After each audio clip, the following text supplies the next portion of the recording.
అదరగొట్టే కారం రంగు రుచి ఆచి కారం పొడి.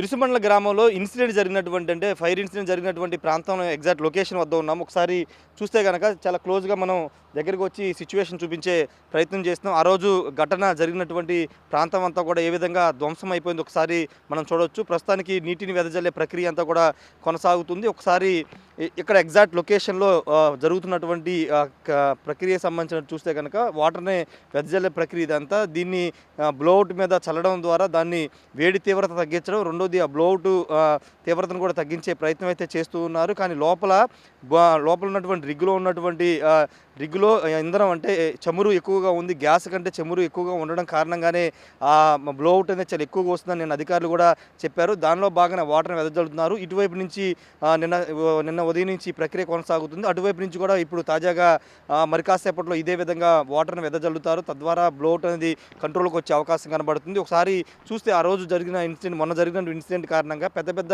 మెషినరీలు కూడా ఏ విధంగా కాలిపోయిన ఒకసారి మనం చూడవచ్చు. దగ్గరికి వెళ్ళి మీకు సిచ్యువేషన్ అంతా కూడా చూపిస్తాను.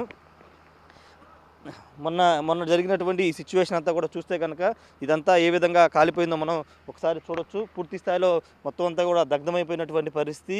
అంటే ఆ స్థాయిలో మంటలు ఎగసిపడ్డాయి. ఒకసారిగా బ్లాస్ట్ లాగా జరగడంతో చుట్టుపక్కల మొత్తం ఎక్విప్మెంట్ అంతా కాలిపోయినటువంటి పరిస్థితి. సైట్లో ఎగ్జాక్ట్గా ఎలాంటి సిచ్యువేషన్స్ ఉన్నాయో మనం చూడవచ్చు. ఆ రోజు జరిగినటువంటి సంఘటనకి ఇవన్నీ కూడా ఉదాహరణలుగా చెప్పాలి. గతంలో బ్లోఅవుట్లు వచ్చాయి, కానీ ఇంత పెద్ద బ్లోఅవుట్ పాసర్లపూడి వచ్చినటువంటి బ్లోఅవుట్తో పాటు ఆ స్థాయిలోని బ్లోఅవుట్ కూడా ఉందని అధికారులు చెబుతూ ఉన్నారు. ఒకసారి ఇక్కడ ఉన్నటువంటి మొత్తం దృశ్యాలు మనం చూస్తే ఆ రోజు తీవ్రత బ్లాస్ట్ జరిగినప్పుడు, గ్యాస్ లీక్ అయిన తర్వాత బ్లాస్ట్ జరిగినప్పుడు ఉన్నటువంటి తీవ్రత ఏ స్థాయిలో ఉందో మనకి అర్థమవుతుంది. చుట్టుపక్కల చెట్లన్నీ కూడా మాడిపోయినటువంటి పరిస్థితి, బలమైన యంత్రాలు కూడా మంటలకి మాడిపోయినటువంటి పరిస్థితి.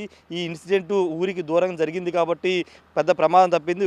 ఒకవేళ ఊరికి దగ్గరలో మనుషులు నివాసం ఉండే ప్రాంతంలో జరిగితే చాలా పెద్ద ఎత్తున ప్రమాదం జరిగేదని అధికారులు కూడా చెబుతున్న నేపథ్యంలో ఇక్కడ కోనసీమ వాసులు నిజంగా ఊపిరి పీల్చుకున్నారని చెప్పాలి. ఒకసారి లోపల ఆ కంటైనర్లు కూడా ఏ విధంగా ఖాళీ బూడిదైపోయినా మనకు కనబడుతుంది. చూడొచ్చు ఏ విధంగా ఉన్నాయో. సిచ్యువేషన్ అంతా ఎంత దారుణంగా ఉందో. వాస్తవంగా నిన్న మా ఉదయం వరకు ఈ లొకేషన్ రావడానికి కూడా చాలా ఇబ్బంది పడ్డారు. వేడి తీవ్రత ఆ స్థాయిలో ఉంది. కానీ వాటర్ వెదజల్లే ప్రక్రియ కారణంగా కొంత లొకేషన్ వరకు రాగలుగుతున్నారు, స్పాట్ వరకు వెళ్ళగలుగుతున్నారు. ఆ వెల్ అంటే బ్లోఅవుట్ వచ్చే వెల్ల వరకు వెళ్ళగలుగుతున్నారు. చుట్టుపక్కల ఆ వెల్లని కంట్రోల్ చేసే ప్రక్రియను చేయగలుగుతున్నారు. సిచ్యువేషన్ ప్రస్తుతానికైతే కంట్రోల్లో ఉందని అధికారులు అయితే చెప్తున్నారు. ఓఎన్జీసీ సిబ్బంది కూడా అదే చెప్తున్నారు. అక్కడ చూడొచ్చు మొత్తం కూడా వెల్ల చుట్టుపక్కల ఉన్నటువంటి అంటే గ్యాస్ని ప్రక్రియ డీప్ ఇండస్ట్రీ సంస్థ గ్యాస్ని మొత్తం బయట తీసే ప్రక్రియ ఆ రోజు డ్రిల్లింగ్ చేస్తున్న సమయంలో ఒకసారిగా గ్యాస్ లీక్ అయిన తర్వాత మొత్తం అంతా కూడా బయటికి రావడం, వెంటనే బ్లాస్ట్ జరగడం, ఇవన్నీ కూడా జరిగాయి. ప్రస్తుతానికి వాటర్ వెదజల్లే ప్రక్రియ అంతా కూడా కొనసాగుతుంది. చాలా దగ్గర విజువల్స్ మీకు చూపిస్తున్నాము. ఆ రోజు ఇన్సిడెంట్ తర్వాత ఎవరు కూడా ఇక్కడ దాకా రాలేకపోయారు. ప్రస్తుతం కొంత సిచ్యువేషన్ కంట్రోల్లోకి రావడంతో ఇక్కడికి వచ్చి మొత్తం కూడా సహాయక చర్యలో ఇక్కడ ఓఎన్జీసీ సిబ్బంది అయితే పాల్గొంటున్నారు. పూర్తి స్థాయిలో సిచ్యువేషన్ కంట్రోల్ ఉందని చెప్తున్నారు. ప్రజలంతా కూడా సురక్షిత వాళ్ళ గ్రామాలకి ఇళ్ళకి వెళ్ళొచ్చు అని చెప్తున్నారు. కానీ ఈ బ్లోఅవుట్ అనేది పూర్తి స్థాయిలో ఇప్పుడు కంట్రోల్లో వస్తుంది అనే దానిపైన ప్రజలు కొంత భయాందోళన ఉంది. కానీ అటు అధికారులు అందరూ కూడా ఎలాంటి ఇబ్బంది లేదని చెప్తూ ఉన్నారు. వారం రోజుల పూర్తి స్థాయిలో దీన్ని కంట్రోల్లోకి తీసుకొస్తామని చెబుతున్నటువంటి సిచ్యువేషన్ అయితే మనకి కనబడుతుంది. ఒక్కసారి ఇటువైపున విజువల్స్ కూడా మీరు చూస్తే అక్కడ లోపల ఉన్నటువంటి మొత్తం పంపింగ్ వ్యవస్థ అంతా కూడా అక్కడ మొత్తం అంతా కూడా ఐరన్ సంబంధించిన మొత్తం కూడా కాలిపోయినటువంటి దృశ్యాలు మనం చూడొచ్చు.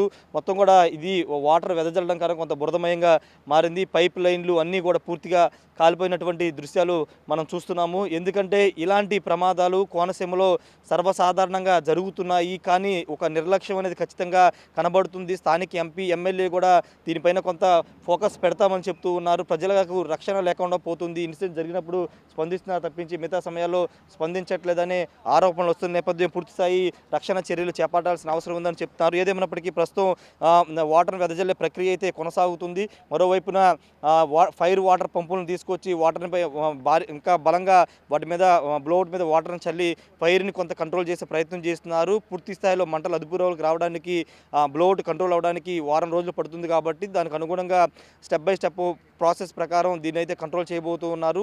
మరోవైపు మంటలు అదుపు చేసిన తర్వాత లోపల వెల్లో ఉన్నటువంటి ఆ లీకులను గుర్తించి ప్రత్యేక రసాయనాల బురదను ఉపయోగించి ఆ లీకులు కూడా పూర్తి స్థాయిలో వెల్లని క్లోజ్ చేయబోతున్నటువంటి సిచ్యువేషన్ అయితే కనబడుతుంది. కెమెరా పర్సన్ సాయితో రాజేష్, బిగ్ టీవీ, కోనసీమ నుండి.